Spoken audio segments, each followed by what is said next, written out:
So the Dominos situation, Mr. Patrick Doyle, the president, is putting up a video responding to the big thing that's going on out there that two employees did something dirty. Now, first of all, real quick, I think Patrick does a great job by addressing it head on right away.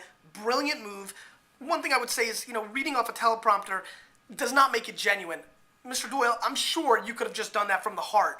Don't let your PR team give you all the proper words. All you needed to really say was what you said, which is, come on, if we're really going to think that two people in the world can affect your brand that globally, I know there's a lot of press around it, but if anybody is naive enough to think that this is only a Domino's issue and that this can't be done at McDonald's or KFC or anywhere in the world, they're being extremely naive.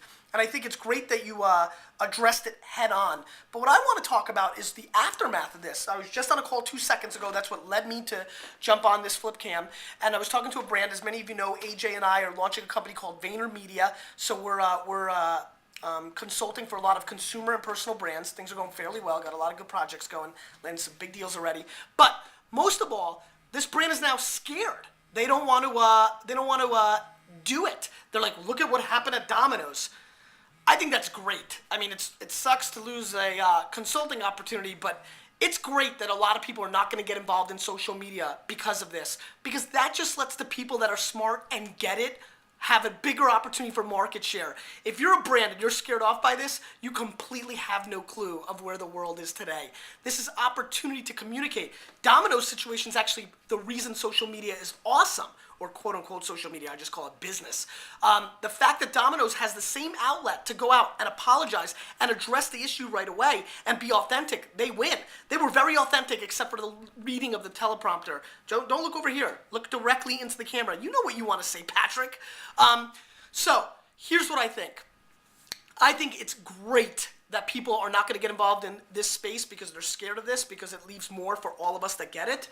I also think it's great for the people that understand what Domino's did was exactly right, addressing it head on, unlike Amazon for the Amazon fail where they waited 2 or 3 days after the mistake to address it. And I also think it's absolutely phenomenal that people think this is the downside of branding and social media. You have no choice. This is going to happen anyway. You can't close your eyes. This is the downside of social media.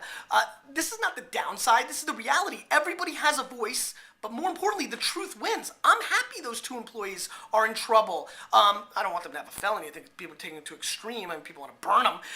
But I think it's great that because of all these tools and technologies, so much can go on. As a matter of fact, Domino's, McDonald's, Pizza Hut, you want a good idea? Why don't you start streaming live from your back of your room so we can all watch? I'd love to watch on my iPhone on a live streaming app like a Kite or something like that of the back room and watch them make my burger. You want to be transparent and authentic? Do that. I mean, the game's changing, guys. The game is changing. You cannot control your message. It's owned by the people. The way you respond and address things is the whole game. See ya.